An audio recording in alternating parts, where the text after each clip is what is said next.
Hey and welcome to the 5th devlog for the medieval fantasy game I'm making. In this video we'll zoom out and take a look at the overworld, where players will spend most of their time. Over the past couple of months I've made quite a few maps, in particular of the region in which the game takes place, and by now I've pretty much made up my mind on how it should look.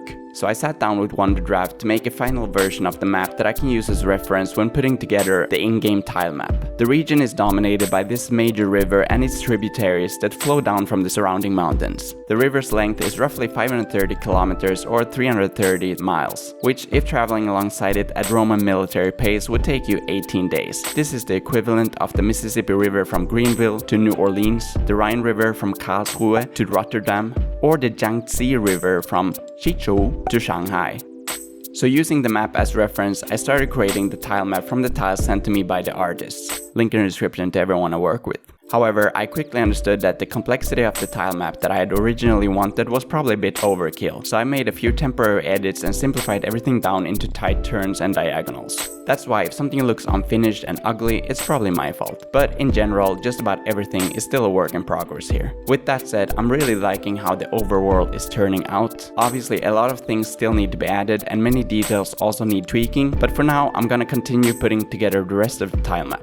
As you can see, the mountains are still missing, and that's because I also wanted them to be complex to the point of overkill. But I've now simplified them as well and boiled all of this down to this. So I'm gonna add the 2 mountain ranges to the map, hoping that I've got enough tiles to make something that doesn't look too repetitive.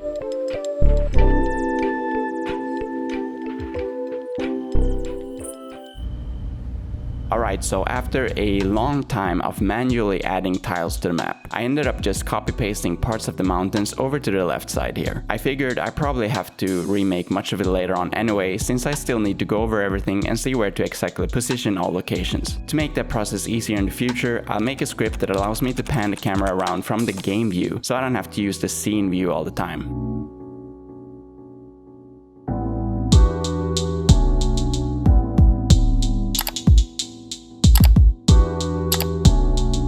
I've also named the mountains as well as a few other locations and regions, and I'm temporarily displaying those names over the tile map.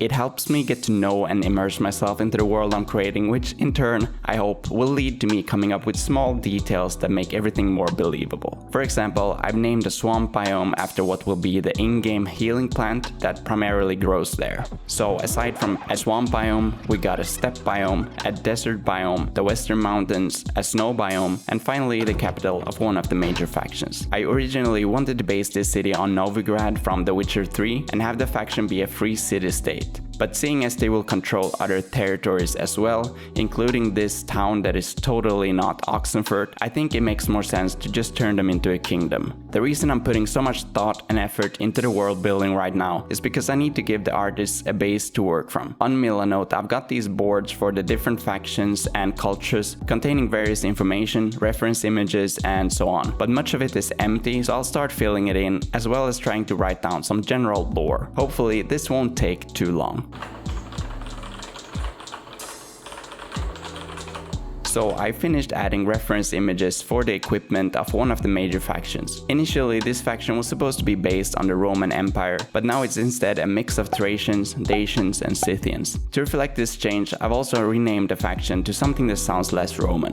Now, in order to get inspired to come up with some lore, I first created a rough idea for how I want the map to be divided up between the factions. Then I've assigned 2 traits to each of the factions' cultures, one positive and one negative, seen from a modern point of view. These traits will not only make the factions more nuanced, but they will also inform the way its members interact, behave and talk, as well as giving me the opportunity to come up with better motives as to why there's tension and conflict in the region in the first place. For example, imposing their religions on others, retaliation for trespassing on sacred grounds, payback for something that happened way back in the past. The possibilities are nearly endless, something which unfortunately my time is not. So in the next video we'll continue working on the factions, the overworld and different map locations, and maybe, just maybe, I'll finally be able to answer the question of what this game actually is then. Thanks for watching, take care and bye bye.